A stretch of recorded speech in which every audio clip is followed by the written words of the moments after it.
Je me souviens de ce jour comme si c'était hier, la pluie battante sur les vitres de l'orphelinat. Et moi, petite fille de 5 ans, serrant un ours en peluche usé contre ma poitrine, attendant une mère qui ne reviendrait jamais. Laura, ta maman est partie pour un long voyage, m'avait murmuré la directrice. Ses yeux fuyants trahissant le mensonge. Ce fut le premier coup de poignard dans mon cœur innocent. Le début d'une vie marquée par l'abandon et les secrets enfouis. Les années à l'orphelinat de Saint-Denis, près de Paris, étaient un mélange de routine grise et de rêves volés. Chaque matin, je me réveillais dans un dortoir froid, entouré d'autres enfants aux histoires brisées comme la mienne. Nous étions les oubliés de la société. Des petits fantômes errants dans les couloirs écaillés. J'apprenais vite à me taire, à observer plutôt qu'à demander. Pourquoi ma mère m'avait-elle laissé là? Était-ce à cause d'une maladie? D'une pauvreté insurmontable? Ou pire, d'un rejet pur et simple? Ces questions me hantaient, comme des ombres dans la nuit. À 10 ans, une famille m'adopta enfin. Les Moreau, un couple bourgeois de la banlieue parisienne, avec leur maison impeccable à Versailles et leur sourire poli. Madame Moreau, une professeure d'histoire à la retraite, me couvrait de livres et de leçons sur la Révolution française, comme si l'éducation pouvait effacer mon passé. Monsieur Moreau, un avocat austère, insistait sur la discipline. Laura, dans la vie, il faut choisir ses batailles. Ils m'offrirent un nom, une chambre avec vue sur le jardin royal, et une illusion de normalité. Mais au fond de moi, je sentais un vide, un secret qui rongeait mes nuits. L'adolescence apporta ses tourments. À 15 ans, je commençais à remarquer les filles différemment. Pas comme des amies, mais avec une attirance qui me faisait rougir. Au lycée, il y avait Sophie, avec ses cheveux blonds et son rire contagieux. Un baiser volé derrière le gymnase. Un moment de pure euphorie, suivi d'une culpabilité écrasante. Ce n'est pas normal, me disais-je en me regardant dans le miroir, les larmes coulant sur mes joues. Les Moreau étaient catholiques pratiquants, ils parlaient de la famille traditionnelle comme d'un pilier sacré. Comment pouvais-je leur avouer cela? Je me cachais. Je mentais. Je feignais des intérêts pour des garçons d'imaginaire. Puis vint le jour fatidique. À 18 ans. J'avais terminé le bac avec mention. Et les Moreau organisaient une fête dans leur salon aux meubles Louis XV. L'alcool coulait. Les toasts fusaient. Dans un moment d'ivresse et de courage, je lâchai la bombe, je suis lesbienne. Le silence tomba comme un coup près. Madame Moreau porta la main à sa poitrine, comme si je l'avais frappé. Monsieur Moreau, le visage rouge de colère, balbutia, c'est une phase. Laura, tu es confuse à cause de ton passé. Mais ce n'était pas une phase, c'était moi. Enfin libérée. Les jours suivants furent un enfer. Des disputes interminables. Des sermons sur la morale. Des visites chez un psychologue qui parlait de troubles dus à l'abandon. Ils me reprochaient d'avoir trahi leur confiance. D'avoir souillé leur nom. Nous t'avons donné une vie. Et voilà comment tu nous remercies, hurla Madame Moreau un soir. Les yeux emplis de larmes. Je me sentais coupable. Déchirée entre mon identité et leur amour conditionnel. Puis, la décision tomba, ils m'enverraient dans un internat réputé. Loin de Paris. Pour me remettre sur le droit chemin. L'internat Sainte-Geneviève? Dans les collines de Provence? Dirigé par un certain Monsieur Duval? Un homme rigide connu pour sa discipline militaire. Je partis en train.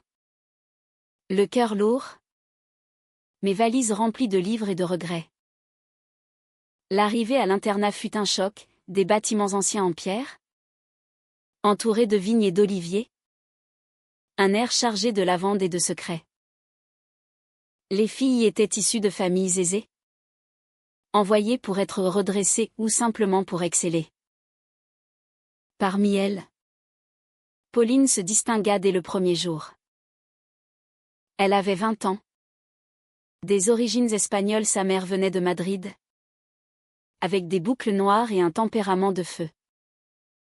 Bienvenue dans l'enfer doré, me lança-t-elle avec un sourire ironique, en m'aidant à porter mes bagages. Nos conversations commencèrent innocemment, des plaintes sur les règles strictes, des rires volés dans les dortoirs. Pauline étudiait la littérature, passionnée par Lorca et Baudelaire, et elle parlait avec une intensité qui me captivait. La vie est une tragédie espagnole, Laura. Pleine de passion et de trahison. Peu à peu, je me confiai, mon abandon, mon coming out, l'exil forcé. Elle m'écouta, ses yeux bruns emplis d'empathie. Tu es courageuse, murmura-t-elle une nuit, sa main effleurant la mienne dans l'obscurité. Mais l'internat cachait ses propres ombres. Monsieur Duval, le directeur, me surveillait de près. Ses yeux froids me suivaient lors des repas, et il m'appelait souvent dans son bureau pour des entretiens. Ton passé est une faiblesse, Laura. Ici, tu apprendras la force. Je sentais une familiarité étrange en lui, comme un écho lointain. Et Pauline? Elle avait ses secrets, une relation passée avec une professeure, qui l'avait brisée. L'amour est dangereux, avoua-t-elle un soir, sous les étoiles provençales. Les semaines passèrent, et notre amitié se transforma en quelque chose de plus profond. Un regard prolongé, un frôlement, une confession chuchotée. Mais la peur me rongeait, et si les Moreau l'apprenaient? Et si Duval intervenait? L'internat interdisait toute déviance, sous peine d'expulsion. Pourtant, je ne pouvais résister à Pauline, à sa façon de me faire sentir vivante. Un jour, lors d'une sortie en ville à Avignon, nous nous isolâmes dans un café. Je t'aime, Laura, déclara-t-elle soudain, sa voix tremblante. Mon cœur explosa. Mais au retour, une lettre m'attendait, des Moreau, exigeant un rapport sur mes progrès. La pression montait, et je sentais le poids des secrets s'alourdir. Les jours à Sainte-Geneviève devinrent un tourbillon d'émotions contradictoires. Le matin, les cours de philosophie nous plongeaient dans des débats sur l'identité et la société, où je me sentais exposée, vulnérable. Pauline, assise à côté de moi, glissait des notes discrètes, ne les laisse pas te briser. Ces mots étaient un baume, mais ils ravivaient aussi la peur. L'internat était un microcosme de la France conservatrice, avec ses règles invisibles et ses jugements murmurés. Un après-midi, lors d'une promenade dans les jardins, Pauline me prit la main. Regarde ces oliviers, Laura. Ils survivent aux tempêtes, comme nous. Son accent espagnol, hérité de sa mère, ajoutait une musicalité dramatique à ses paroles. Nous parlions de nos rêves, elle voulait écrire un roman sur les amours interdites. inspiré de sa grand-mère qui avait fui la guerre civile espagnole. Moi, je rêvais d'une vie libre, sans chaîne. Mais la réalité nous rattrapait. Une surveillante nous surprit. Et bien que ce ne fût qu'un geste innocent, elle rapporta l'incident à Duval. L'entretien qui suivit fut glacial. Duval, assis derrière son bureau massif, me fixait de ses yeux gris, si semblables aux miens. Mademoiselle Moreau, ou devrais-je dire Laura? Les distractions ne sont pas tolérées ici. Il prononça mon prénom avec une intonation étrange, comme s'il le savourait. Je sortis tremblante, le cœur battant. Pauline m'attendait dans le couloir. Qu'a-t-il dit? Demanda-t-elle. Inquiète. Rien de bon, répondis-je. Et nous nous embrassâmes furtivement. Un acte de rébellion. Mais les secrets commençaient à se fissurer. Une nuit. Je fouillais dans les archives de l'internat une impulsion stupide, née de l'insomnie. Là, dans un dossier ancien, je trouvais une photo, Duval, plus jeune, tenant un bébé dans ses bras. Au dos, une inscription, ma fille, Laura. 2000, mon monde s'effondra. Était-ce possible? Mon père. L'homme qui m'avait abandonné à l'orphelinat? Les pièces du puzzle s'assemblaient, les Moreau m'avaient adopté via une agence liée à l'internat. Duval avait orchestré tout cela, me cachant son identité pour des raisons obscures. Le choc me submergea. Je confrontai Pauline, en larmes. Il est mon père. Il m'a abandonné. Elle me serra contre elle, murmurant des mots apaisants en espagnol. Mi amor. Nous affronterons cela ensemble. Mais la trahison brûlait en moi. Pourquoi m'avait-il laissé? Était-ce à cause de ma mère? Peut-être une liaison interdite? Les rumeurs disaient que Duval avait été veuf jeune. Mais personne ne connaissait les détails. Les jours suivants furent un calvaire. J'évitais Duval. Mais il multipliait les occasions de me voir. Lors d'un dîner collectif, il me parla de l'importance des racines familiales, ses yeux trahissant une culpabilité refoulée. Pauline, sentant ma détresse, devint mon ancre. Nos moments volaient une promenade au crépuscule. Un chuchotement dans la bibliothèque était chargé d'une intensité dramatique. Je ne peux pas vivre sans toi, avouai-je un soir, sous la lune provençale. Pourtant, les conflits s'intensifiaient. Les Moreau appelaient régulièrement, exigeant des preuves de ma guérison. As-tu rencontré un gentil garçon? Demandait Madame Moreau. Sa voix pleine d'espoir fin. Je mentais, mais la culpabilité me rongeait.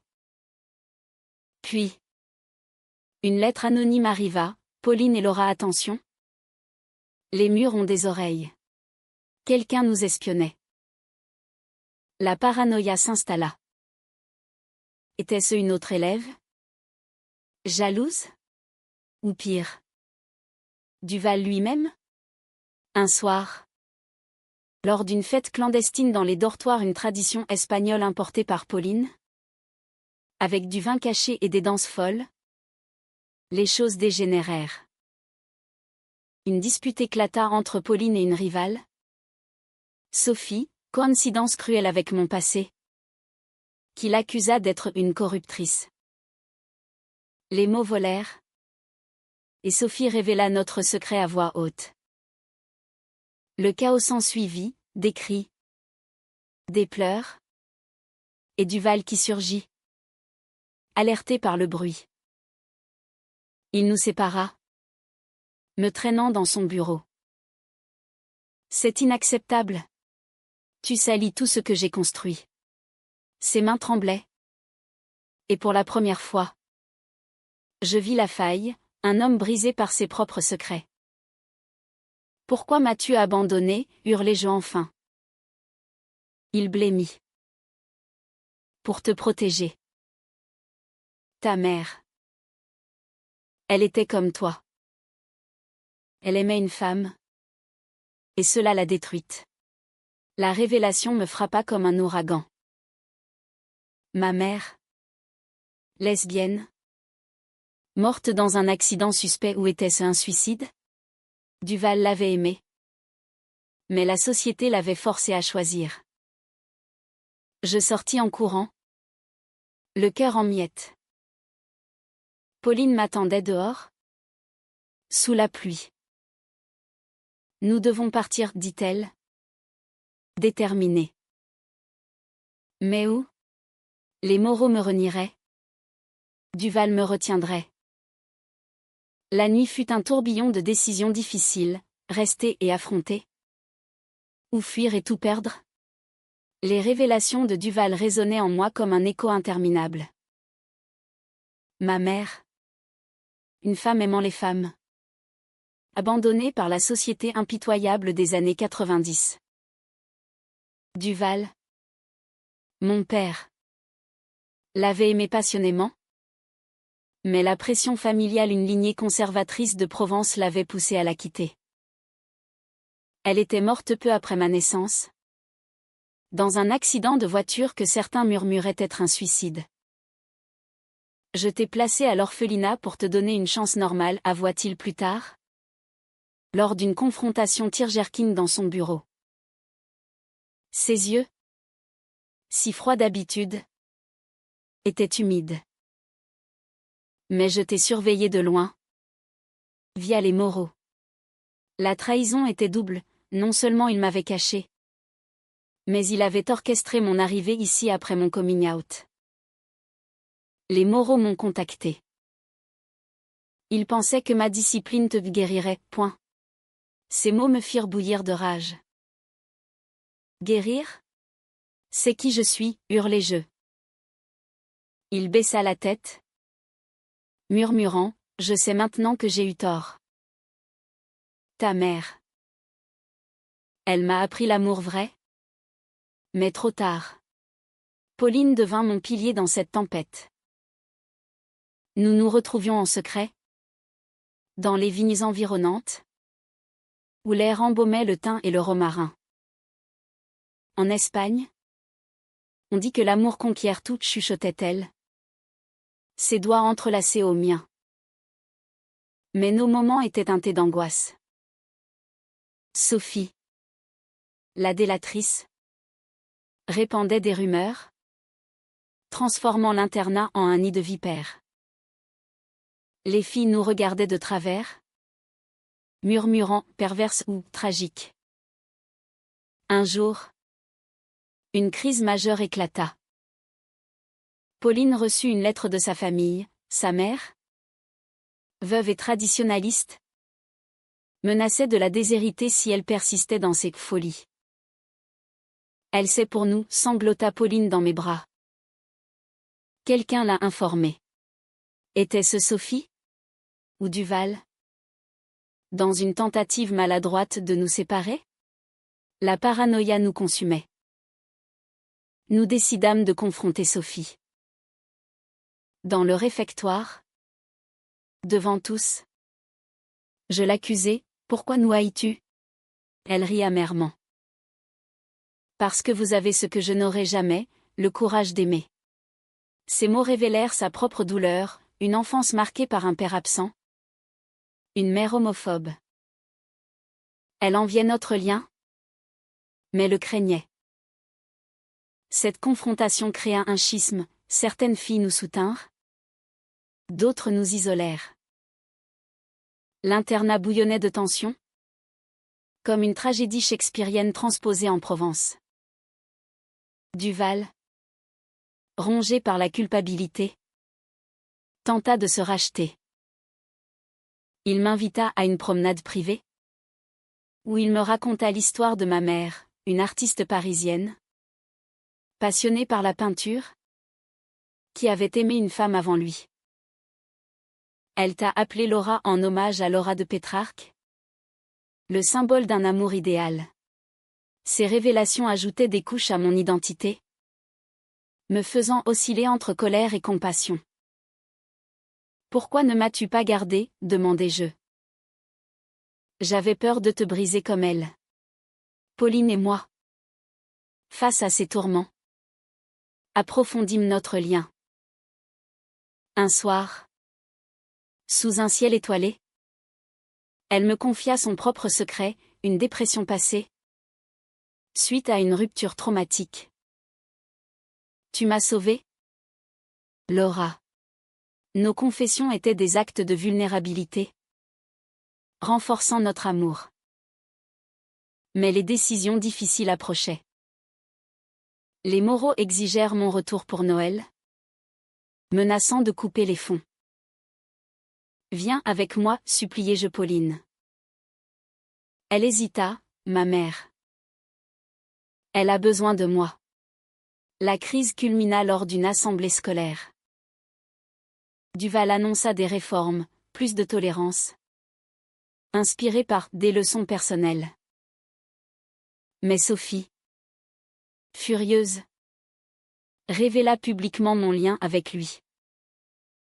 Laura est sa fille illégitime. Le scandale explosa. Les filles murmuraient. Les professeurs choqués. Duval, pâle, confirma, oui.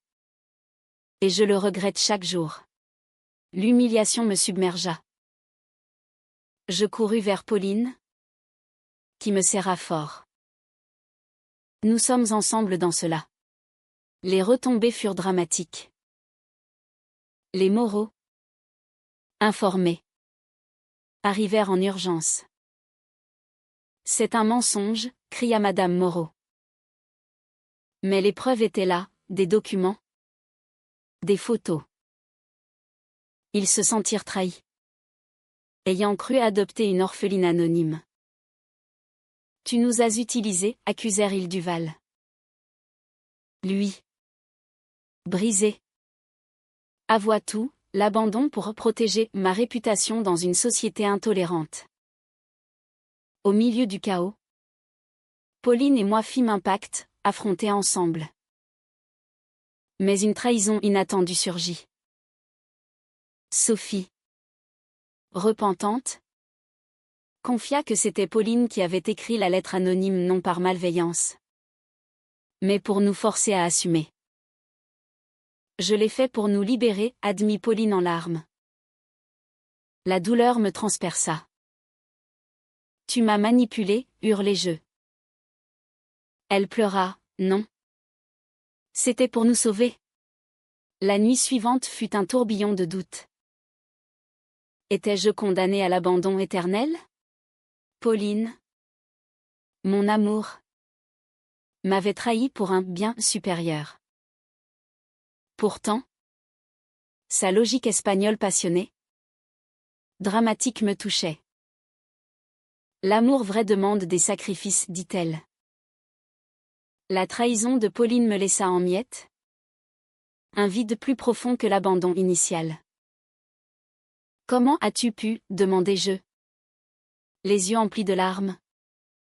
Dans notre cachette secrète parmi les oliviers. Elle s'agenouilla. Ses boucles noires encadrant un visage ravagé par le regret. J'avais peur que nous nous perdions dans les secrets. En forçant la révélation, je pensais nous libérer. Ces mots, teintés d'un accent madrilène dramatique, résonnaient comme une scène de Garcia Lorca. Mais la confiance était brisée, je me sentais manipulée. Comme une marionnette dans un théâtre cruel. Les jours suivants furent un ballet de confrontation. Duval, mon père fraîchement révélé, tenta de reconstruire un pont. Laisse-moi t'aider. Laura. J'ai perdu ta mère, je ne te perdrai pas. Il organisa une réunion avec les Moreau. Dans son bureau aux murs tapissés de livres anciens. L'atmosphère était électrique, accusations volaient. Larmes coulaient. Vous nous avez menti pendant des années, s'exclama monsieur Moreau. Duval, humble pour la première fois, répondit, j'ai eu tort. Mais Laura mérite la vérité. Étonnamment, les Moreau, touchés par son aveu, commencèrent à pardonner. Nous t'aimons comme notre fille, me dirent-ils, embrassant une réconciliation fragile. Pauline, exilée dans sa chambre par la rumeur, m'envoyait des notes désespérées, pardonne-moi. Mi vida. Je luttais intérieurement, l'amour contre la trahison. Un soir, je la confrontai. Tu as risqué tout pour un plan fou. Elle pleura, en Espagne. On dit que l'amour est une guerre. J'ai combattu pour nous. Sa passion me désarmait, elle avait agi par peur. Comme Duval avec ma mère.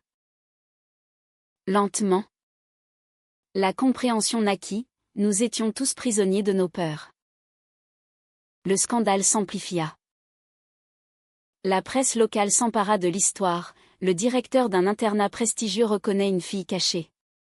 Des journalistes campaient aux portes, transformant Sainte-Geneviève en un cirque. Les élèves se divisaient, certaines organisaient un soutien pour l'amour libre. D'autres pétitionnaient pour l'expulsion de Pauline et moi. Sophie, repentante, devint notre alliée inattendue. J'ai été jalouse. Mais vous m'avez ouvert les yeux, confia-t-elle. Au milieu du tumulte, un autre âme surgit. Duval reçut une plainte anonyme, une ancienne employée l'accusait d'avoir couvert des comportements immoraux par le passé, y compris la relation de ma mère. La menace d'une enquête judiciaire planait. C'est ma faute, murmura-t-il. Effondré. Je vis en lui non un monstre, mais un homme brisé par les normes sociétales. Aide-moi à réparer, suppliai-je. Ensemble, nous fouillâmes les archives, découvrant des lettres de ma mère, des déclarations d'amour pour une femme nommée Élise, et des pleurs sur l'intolérance. Pauline rejoignit nos efforts, apportant son flair dramatique. C'est une tragédie familiale, mais nous pouvons en faire une victoire. Nous décidâmes de révéler tout publiquement, lors d'une conférence de presse improvisée. Duval parla le premier, j'ai caché ma fille par peur. Comme j'ai nié l'amour de sa mère. Aujourd'hui, je choisis la vérité. Ces mots, tremblants, touchèrent les cœurs. Les Moreau ajoutèrent, Laura est notre famille, quelle que soit son orientation. Mais le vrai climax vint de Pauline. Devant les caméras, elle déclara, l'amour n'est pas un crime.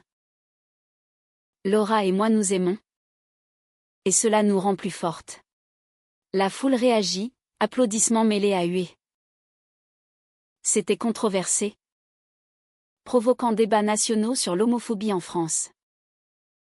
Des associations LGBT nous contactèrent, offrant soutien. Pourtant, les décisions difficiles persistaient. Duval offrit de démissionner pour me protéger. Non, répondis-je. Restons et changeons les choses. Pauline, face à sa mère arrivée d'Espagne, dut confronter son propre passé. Mama, je suis qui je suis, dit-elle. Larmes aux yeux. Sa mère, rigide au début, fondit, je ne veux pas te perdre comme j'ai perdu mon pays. La réconciliation fut lente, mais profonde.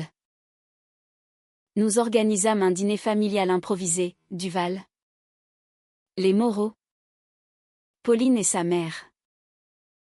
Des rires nerveux. Des toasts hésitants. À la vérité, proposa Duval. Pour la première fois. Je me sentais entière, entourée d'une famille recomposée. Mais les ombres n'avaient pas disparu. Une nuit. Pauline et moi nous isolâmes. Pardonne-moi vraiment, demanda-t-elle. Oui, murmurai-je, scellant notre amour d'un geste tendre. Pourtant, je savais que les batailles continuaient, société, préjugés, secrets résiduels. Les semaines après la conférence furent un mélange de chaos et de renaissance. L'internat, autrefois bastion de rigidité, s'ouvrit, des ateliers sur la diversité, des soutiens psychologiques. Duval, mon père, devint un allié inattendu, utilisant son influence pour promouvoir la tolérance. Pour ta mère, me dit-il un jour, me tendant un tableau qu'elle avait peint de femmes enlacées sous un ciel étoilé. L'émotion me submergea, c'était un héritage d'amour. Pauline et moi naviguions dans cette nouvelle réalité. Notre relation, exposée, attira critique et admiration. Des lettres haineuses arrivaient, mais aussi des messages d'espoir de jeunes filles comme nous. Vous nous donnez du courage, écrivit l'une. Cela renforçait notre lien, nous faisant affronter les tempêtes ensemble. Un week-end, nous partîmes pour Paris, main dans la main le long de la Seine. Regarde comme la vie est belle, murmura Pauline, son accent espagnol chantant dans le vent. Les Moreau, réconciliés, m'invitèrent pour les fêtes. Tu es notre fille, et Pauline est la bienvenue. Le dîner fut chargé d'émotions, rires, larmes, anecdotes. Madame Moreau avoua, nous avions peur, mais l'amour vrai transcende. C'était une leçon humaine, rappelant que le pardon guérit. Pourtant, un dernier conflit surgit. Sophie, rongée par la culpabilité, confia un secret final, elle avait été l'amante cachée de ma mère. Élise. Ta mère m'aimait. Mais Duval l'a forcée à choisir. La révélation frappa comme un coup de tonnerre. Était-ce vrai? Je confrontai Duval. Oui, admit-il. Effondré. J'étais jaloux. Possessif. J'ai causé sa douleur. La colère revint, mais mêlée de pitié. Tu as payé cher, dis-je. Sophie, en larmes, ajouta, pardonnez-moi.